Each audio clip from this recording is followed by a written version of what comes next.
Welcome, everyone. I'm your host, Stephanie Lazenby, and this is Couch to Mic. Thank you so much for coming tonight. I'm so excited that you're here, and I am really happy to share our amazing performers tonight. We've got Claire, Leslie, Elizabeth, Rich, and Maureen in the house tonight. So let's bring them a huge round of applause and ready for them. So I just want to do a couple of thanks before we start the show. First off, thanks to CJ Lewis. He is our technical guru behind the scenes, making all the cuts. Just think of me as Marty McFly, and he's the Dr. Emmett Brown, and he's back there with the flux capacitor and making all the cuts and edits to make all this happen. So huge thank you to CJ Lewis. Also, thank you, Catherine Stewart, the artistic director, and Genevieve Achel, our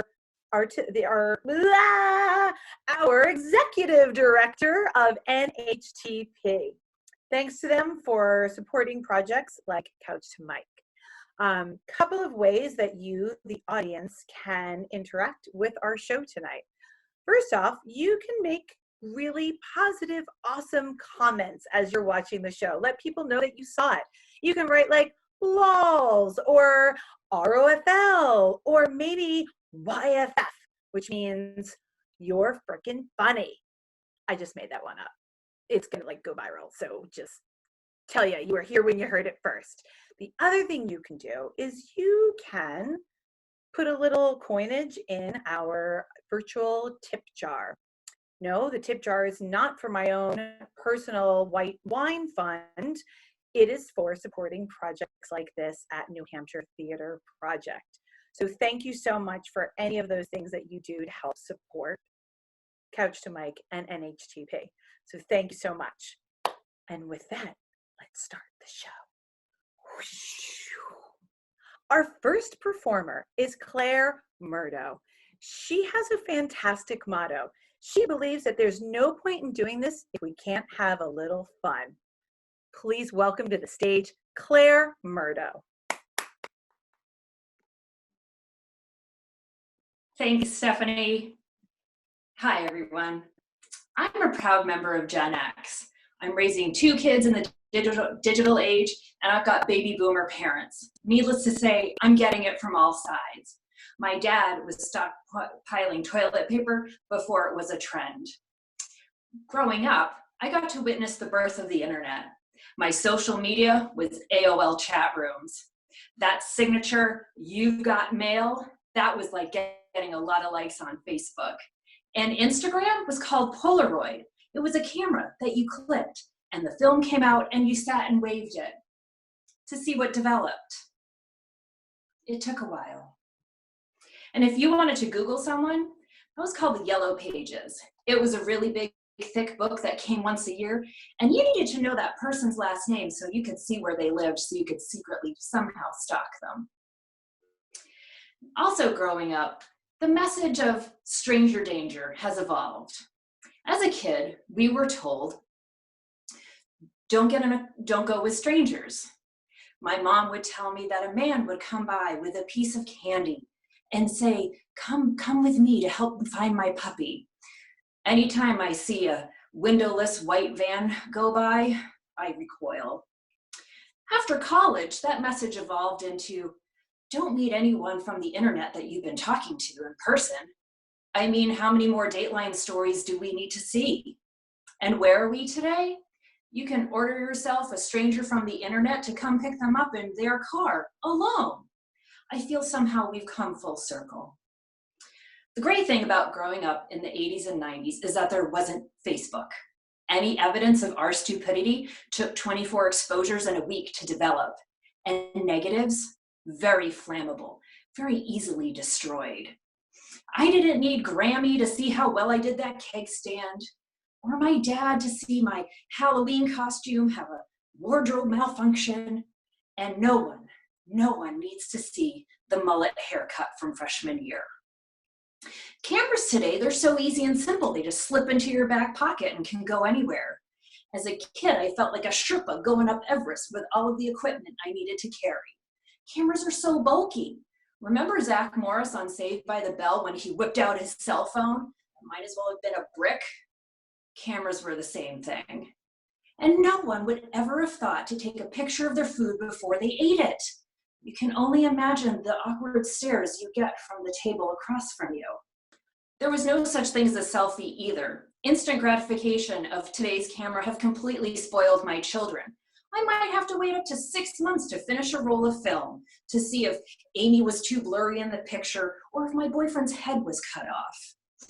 Another thing I loved about growing up in the 80s and 90s was talking on the phone. Now, phones back then were wall mounted. They were corded. They were usually one per floor of the house, one per room if you were really cool. But the main phone of the house was always in the kitchen, and that was the heart of the house. So if you're standing there in the kitchen, you are literally chained to where you are. And there's no privacy in the kitchen.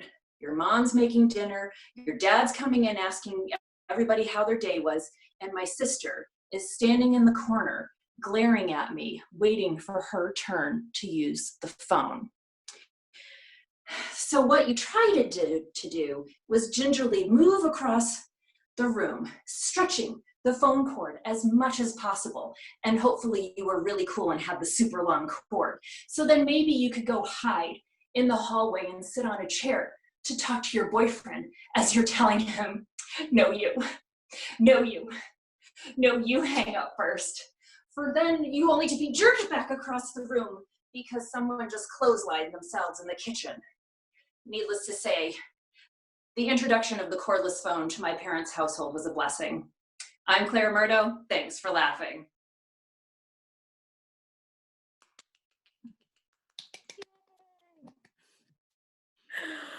Awesome. Oh, so great, Claire. I have to tell you, thanks to CJ, I went back in time in my time machine and I was so inspired by your set. I got myself a phone and I just thought I'd ask you a quick question while I've got this. So when you were growing up, did you have a movie that you quoted endlessly to your family, or maybe you still do now? I'll just hang up while you're telling me this. Yes, as a kid, my favorite movie was Clue with Tim Curry. And to this day, I still go around quoting it to my best friend and my husband. And I especially like to say, why is J. Edgar Hoover on your phone? And they say back to me, I don't know, he's on everybody else's, why not mine? I love Tim Curry so much. You're a woman after my own heart. Everybody, another huge round of applause for Claire Murdo. Woohoo! Awesome job. Our next performer, Leslie Pasternak. She is a theater artist, an educator, and she is the owner of Lemon Punch Theater Labs. Please welcome to the stage, Leslie Pasternak. Hi. Thank you so much, everybody. So, as you all know, toilet paper is really a thing right now. Some folks are saying it's not really a shortage, people are just hoarding it. But if you're not one of the people who's hoarding it, then the net effect is the same. Week after week, you're going to the grocery store and you're seeing empty shelves where the toilet paper should be. I have been looking carefully and checking out those shelves because my stash is getting low. So on a recent trip to Rite Aid, I was turning away from the empty toilet paper shelf and I suddenly felt a little lightheaded with claustrophobia because I looked all around and I realized that I was completely surrounded with junk food. The TP shelf might have been a yawning void, but every single nook and cranny of Rite Aid was stuffed with junk food. It was a pharmacy that was being humped by a Circle K convenience store. Now, I have noticed this before, the encroachment of fake food into every spare spot in stores like Staples, Home Depot, Marshall's. I mean, do we really need C-grade chocolate-covered pretzels in Marshall's? Can't we please just separate out the experience of buying shitty clothes from eating shitty food? Anyway, that may be an unpopular opinion, but that's how I feel. So here I was looking out over a sea of those tubs of Cadbury cream eggs, you know, in advance of Easter, and the multi-flavored Utz potato chips. And all of a sudden I actually started to relax because I realized there's just so much of it. These shelves of junk food will never be empty. So I went ahead and I got my prescription and I went back to the car and I said to my husband, I said, if we run out of toilet paper and we can't find any more, I'm just coming right back here and I'm going to buy a case of those individually wrapped grab and go Otis Spunkmeyer gigantic cookies, right? I'll use those to wipe my ass. Now, I realize that the plastic wrap makes this sort of scary, crinkly sound, and those big chocolate chunks make for a bumpy rather than a smooth working surface, but they're big enough to get the job done. And you know, the more I thought about those cookies, Otis Spunkmeyer uses this red and white wrapper, and I don't know why they do, because it doesn't really look very much like baked goods, but it does remind me of the Red Cross or of the elementary school nurse's office. So I find that really comforting, you know? So I felt better after that visit to Rite Aid. A few days later, I realized that I was starting to look at all of the disposable items in my life as potential butt wipes, particularly those things that had been shoved into my possession that I didn't really want, like LL Bean catalogs. You know, I was tossing one into the recycle bin and I thought, oh, maybe I should keep that. There's like 30 butt wipes potentially in there, right? I mean, this is a new world we live in. I might need that. And then a while after that, I was sitting in a Zoom meeting. I was looking at everybody all in their little boxes on the screen. I know you know what I'm talking about, the way our social scene has been turned into Hollywood squares. I mean, at this point, it's cliche to say it. If you compare a Zoom meeting to the opening title sequence from Brady Bunch, that's like so 3 weeks ago, right? But that doesn't mean it isn't true. I'm starting to feel really detached from people, from their humanity. I realized in this meeting that I was looking at people's faces and assessing their effectiveness as potential butt wipes. What would be more useful? A strong nose or a nice wide set of cheeks? No. This had to stop. I couldn't continue to look at life through my ass's eyes. So my husband and I, we took action. We went to the internet and we ordered a bidet toilet seat, a Toto washlet. And for 4 days, my husband was getting real-time notifications on his phone as our fanny washer made its way across the heartland to us. It arrived on a Friday night. The Toto washlet was surprisingly straightforward to set up. And Paul knew all about how it worked because he used to take business trips to Japan, you know, before all this happened. So he showed me the remote. He gave me a little tutorial on how to set up the seat temperature, the water temperature, the intensity of the water pressure, and the directionality of the spray. He's so good. He really wanted to make sure that I felt safe, that I was going to have a positive experience with the Toto washlet. So after he showed me everything, he took the dog and they went to another part of the house to give me my privacy. Folks, this is what it's like the first time you use a bidet toilet seat. You got your remote, you hit the button, and then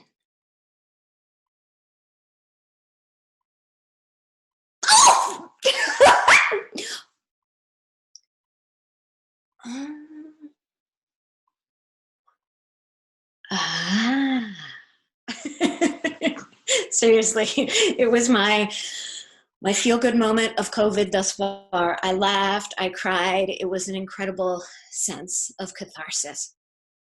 I really felt okay. I felt okay. I just have to tell you that CJ Lewis has just chatted in that he really wants to get one of these. Yes, CJ, you do. Thank you very much. It was the feel-good moment of this COVID moment for me, but I recognize how incredibly privileged I am. I had a little bit of extra income and internet broadband access so I could order this and have it delivered to me in just a couple of days. Not everyone has that. I also realized having your butt washed isn't just for everybody, right? CJ might think he's into it, but my girlfriend Susie, when I told her about it, she was appalled.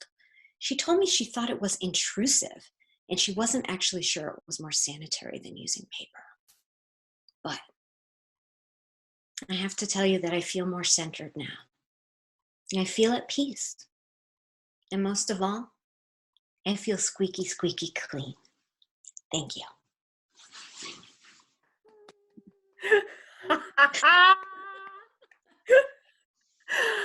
I mean, the squeaky cleanness, the at peace. I love it. I think I need to go and beep up and get myself a little fanny washer also. Yeah. I have a question for you. I feel so close to you now, Leslie. I feel even closer. And I have a question, just between us girls, because Just between us. just between us girls, I have a little question for you. Okay. When you're having your fanny washed, now that you've gotten a little bit more comfortable with it, Mm-hmm. are you a book reader, a magazine reader, or do you simply like to just meditate? Well, it's hilarious that you use the word meditate because actually in our household, that's the code word for going to take a shit. It has been since very early in my relationship with Paul. Instead of saying when we first met, I'm going to go take a shit, we would say, I need to go meditate. That was our little polite word. And we still call it that. I do actually sometimes meditate, but that's a separate activity. Totally. But when it comes to reading, my body is trained. Yes, I have to read in there. And lately I use my Kindle. So there have been some confusing moments since I got the Toto washlet where I have the Kindle device in one hand and the remote in the other. And there's a little bit like, what button do I push? But it's all working out. And when this is all over, Stephanie, and we can visit each other again, Yes. I'm going to invite you over and then I'm going to give you plenty of privacy. Yes. Really? Yes. We're that close that you would let me I know, I would. lower my fanny onto your washlet? I know, totally. So now we really have a reason to hope that one day COVID ends. One day we'll be together. Yes, One indeed. day. Wow, excellent job, everyone. Leslie Pasternak. Thank you. Awesome, so good. God, I can't wait to wash my fanny. Our next performer, Elizabeth Licht, she got Couch to Mike as a gift from her partner. So I'm hoping between quarantine and Couch to Mike, she's still pretty tight with her partner, but let's find out. Please welcome to the stage, Elizabeth Licht. Hello, thank you very much. Yes, my name is Elizabeth Licht, and I had this interesting introduction to the language of speaking German, and it all started on a family trip. I'm sure others have taken a family trip, and maybe they've turned out differently than mine. The four of us, my brother, his girlfriend, Karis, my other half, Steph, and I, decided to travel to Germany with my dad to visit his old stomping grounds in Bavaria. Theoretically, a great idea. My dad, of course, speaks fluent German, so there really was no need for us to take a crash course on conversational German. We had our own personal interpreter with us. So they coming from Baltimore and us coming from New Hampshire, we decided to meet in Philadelphia. I don't know if you've ever been to Philadelphia, but it's kind of scary, that airport. But we were going to fly out of there and head to Frankfurt. As we waited for their arrival from Baltimore, Steph and I checked in, and I thought to myself, I wonder how to ask for a beer when I'm in Germany. The Germans drink a lot of beer. I don't have to worry about that because my dad's going to be there and he's going to help me, interpret and figure out how to ask for a beer.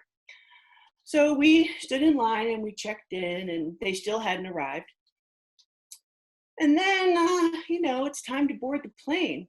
And I stood there getting a little anxious, a little knot in my stomach, wondering where they were, saying to myself, well, what if I have to go to the bathroom? I wonder how I'm going to ask to go to the bathroom. Oh, no, don't worry, Elizabeth. Surely they will arrive at any moment and this will be a moot point. Next thing I know, we're taking our seats on the plane. Still no dad, still no Mark, no, nowhere to be seen. And I started to feel myself getting a little frantic, like, what am I going to do? I'm going to land in a foreign country without my family, and I'm not going to be able to speak any German, and I don't even know where the hotel is. I don't even know what town it's in. My brother texted me, thank goodness, and said, we're here at the airport. Make them hold the plane.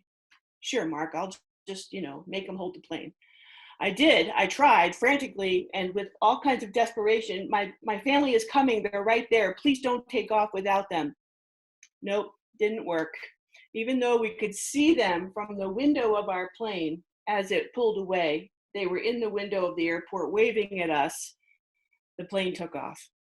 Steph and I were on our way to Germany, not speaking a lick of German at all. The plane ride, it was pleasant. The drinks, they were pretty good. Who knows what was in them? The food was delicious, but I don't know what that was either. We arrived safely 6 hours later, just a few bumps here and there, to a very congested airport with lots of foreign language around me that I could not understand at all. Now what? All I knew was that we had to get to Bavaria, to our hotel from Frankfurt. My brother, Karis, and my dad were on a plane to Munich, and here we were in Frankfurt at the airport. Mark was going to rent a car, so I thought to myself, rent a car, let's rent a car. So I didn't know where to do that, so I picked somebody that was at the airport. I went up to him and I kindly, with my best manners, said, "Excuse me, sir, I hate to trouble you, but do you by chance speak English?" That was the answer I got. That was a language that I did not speak. Complete blank stare. He was not interested in helping me, I think. So I said, okay, well, thank you very much. Who else could I ask? Lots of choices. I saw a woman walking by and I said, "Excuse me, ma'am, I hate to trouble you, but I'm looking for a car rental place." Okay, all right. Sorry to have troubled you. What am I going to do? So I keep on looking around and I catch the eye of someone who's looking at me with some curiosity, maybe pity, I don't know. And I thought, okay, that's my best bet. At least he has some kind of friendly look on his face. "Excuse me, Anglais? Parlez-vous anglais?" Maybe by speaking French, it was at least a foreign language and I would get some kind of, I don't know what, from this guy. But he said, "Yeah." And I said, "Car rental. We need a car rental." And he just pointed to the hallway. That did in fact show a little tiny, funny little car. So we walked down the hallway looking for the car rental place. And sure enough, there it was. And we went up to the counter and I said, "Hallo?" And the person behind the counter said, "Yeah." And I said, "We're trying to get to Bavaria. May we rent a car?" "Yeah." Oh, thank goodness. Okay. So we chose a car. The fee was pretty reasonable. We were ready to sign the paperwork when she looked at me and she pointed and it said something along the lines of car insurance, but the fee was $3,500. I was like, what? $3,500 to take a 3-hour trip to Bavaria in a car? So I was like, yeah, the Autobahn, maybe high risk, I don't know, but it was my turn to speak German because I was not going to pay $3,500 for a car rental. That was ridiculous. So I kindly looked at her and just said in my response. And then I asked her, "Please, where is the train station?" Thank you very much. My name is Elizabeth Licht and I appreciate you listening.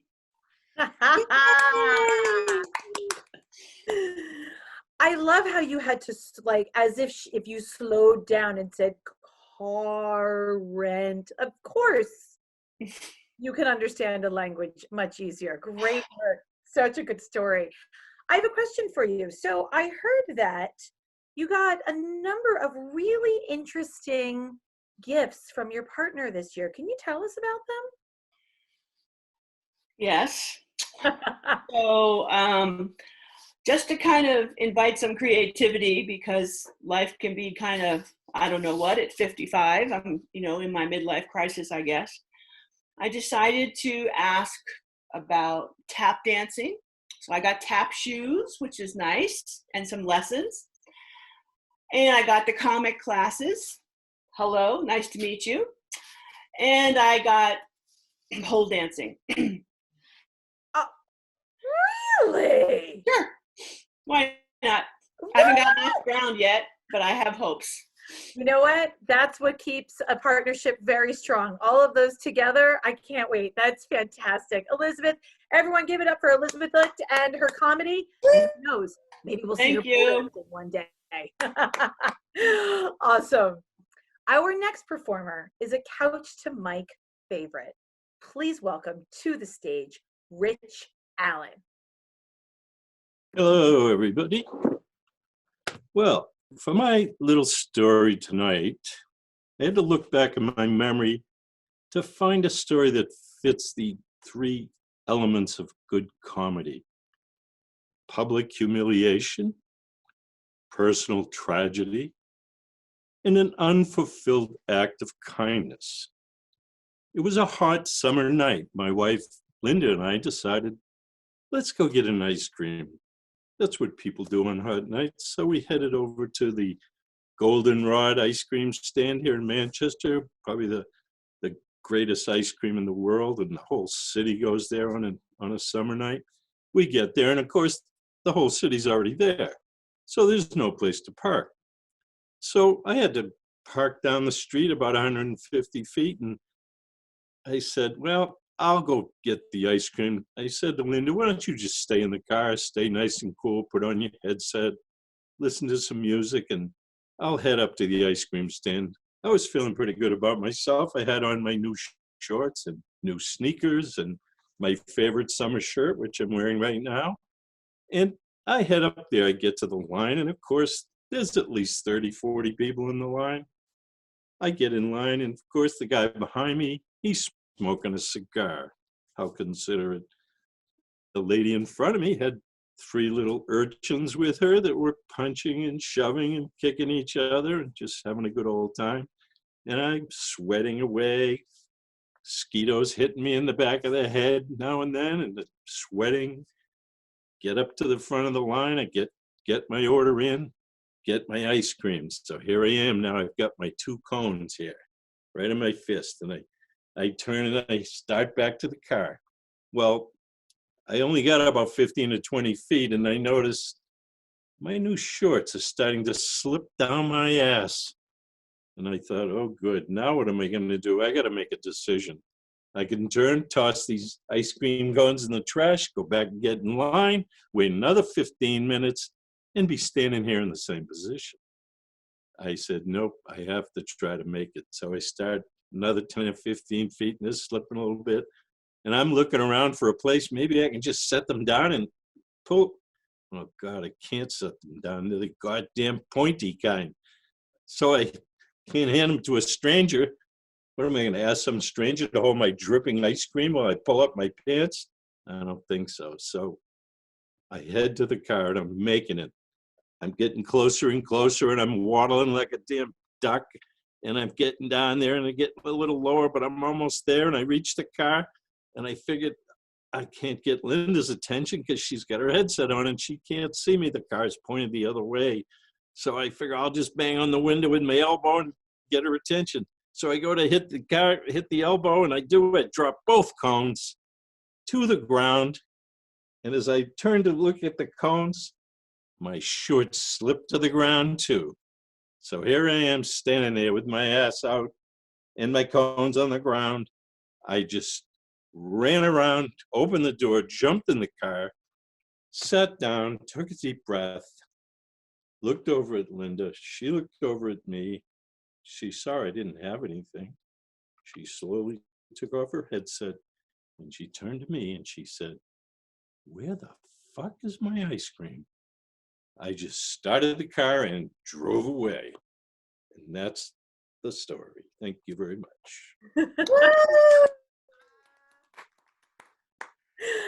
I love that story so much, Rich. Rich, what music was your wife listening to in the car while you? Oh, I'm sorry, I forgot to No, mention. what was Her, it? Tell us. her favorite band was Bob Seger and the Silver Bullet Band, Against the Wind. That's what I was doing. I was against the wind that day. Your butt was against the wind there. Yep. I love that story, Rich. Hey, can you tell us who your early comic influences are? Who inspired you, or who inspires you for comedians? Well, I love some of the old timers like Don Rickles and George Carlin, and then of course Seinfeld and Steve Martin, Bill Murray, and Lenny Bruce going way back. And of course, my favorite reading material was Mad Magazine. So I did learn some weird humor way back. Rich, we're kindred spirits. Yeah. I did nothing but read Mad Magazine when I was growing up. It was the first subscription I ever had. I was like 12, and I'm going, I want that. Oh man, we are kindred spirits. Snappy answers to stupid questions. Yep. I don't know what I would have done without it. Alfred E. Oh, that's awesome. Everyone, thank you again. Let's give it up for Rich Allen. Thank you. Yay! Our next performer, Moe Connelly, has a really fantastic plan. She's hoping that all of this comedic work is going to pay off, and she'll be able to be an onboard entertainer and just cruise for free. I think she has a fantastic retirement plan. Please welcome to the stage, Moe Connelly. I grew up in a very big family. I'm the youngest of 11 children. We're a traditional Irish Catholic family. There are 4 boys, 7 girls. We had 13 people with 1 bathroom. There were a lot of fights. Now, my brothers' fights were pretty straightforward. They would simply pounce on each other at every opportunity, like pumas. I never knew what they were fighting about. They just always seemed to be chasing each other through the house, shouting, "I'm gonna pound you." And the 4 boys, they shared 1 bedroom, and they would fight in the morning when they were supposed to be getting ready for school, or in the afternoon when they were supposed to be doing their homework, or at night when they were supposed to be sleeping. So needless to say, the walls of that room got a little dented up. But my brothers came up with a brilliant solution to hide the damage from mom and dad: holy cards. If you didn't grow up Catholic, you might not be familiar with these, but they're sort of like baseball cards, except for saints. So where Mike's head might have made a dent behind the bed, nice place for St. Joseph. Where Tom's elbow cracked the wall beside the desk, there's a nice spot for the Blessed Virgin Mary. And if John punched a hole above the light switch, Jesus would have him covered. My brothers seemed to have an endless supply of holy cards from their altar boy duties. I don't know, I guess maybe you'd sweep the altar and you'd get 3 holy cards and a stick of gum? I'm not sure, because in those days, girls couldn't be altar boys. So my sisters and I didn't have as many opportunities to collect holy cards. The only time we could get them was at a funeral, when they'd hand them out like a commemorative award, the way they hand out bobbleheads at a ball game or something, I guess. I don't know. I mean, I didn't really go to that many funerals when I was a kid. But that's okay, because my sisters and I did not fight the same way that our brothers did. Our brothers basically just had 1 level of fighting: punch it out. We girls had, I'd say, 3 different levels of fighting. So first, for example, maybe Terry and I are riding in the back of the station wagon and she's breathing on me. I would try saying, "Mom, Terry's breathing on me." But would my mother tell Terry to stop breathing? No, of course not. So I would have to resolve it on my own. For this level 1 offense, a swift and loud, "I hate you, Teresa," was all that was needed. That would take care of it. 1 and done. Go on with our day. A next level type of fight might be if Margaret and I are coloring at the kitchen table. And she knows very well that periwinkle is my favorite color. But she decides that her flowers need to be periwinkle. And she breaks the crayon. And I know she did it on purpose. This is deliberate destruction. For this offense, I am crossing you off my Christmas list, Margaret. That's right. It may only be July, but come December, I will remember what you did and I will be avenged. I know that's pretty harsh, but that's nothing compared to level 3. I'll tell you, only a sister can make you level 3 angry. Like, say you're playing a friendly game of Monopoly and Kathleen puts hotels on both Boardwalk and Park Place. That's not fair. For this, I am going to go get a piece of paper and I'm going to get my box of crayons and I'm going to draw a picture of you, Kathleen. And yes, you'll be wearing a pretty periwinkle dress. But then I'm going to take my orange crayon and I am going to draw flames all around your body, consuming you. And then I am going to get the black crayon, assuming somebody didn't use up all the black crayon, Margaret. And under your picture, I am going to write Kathy, burning in hell. That's right. This revenge isn't done before the car ride ends. This revenge isn't over with by Christmas. This revenge has you burning in hell for all eternity. Let's see you use a holy card to get out of that.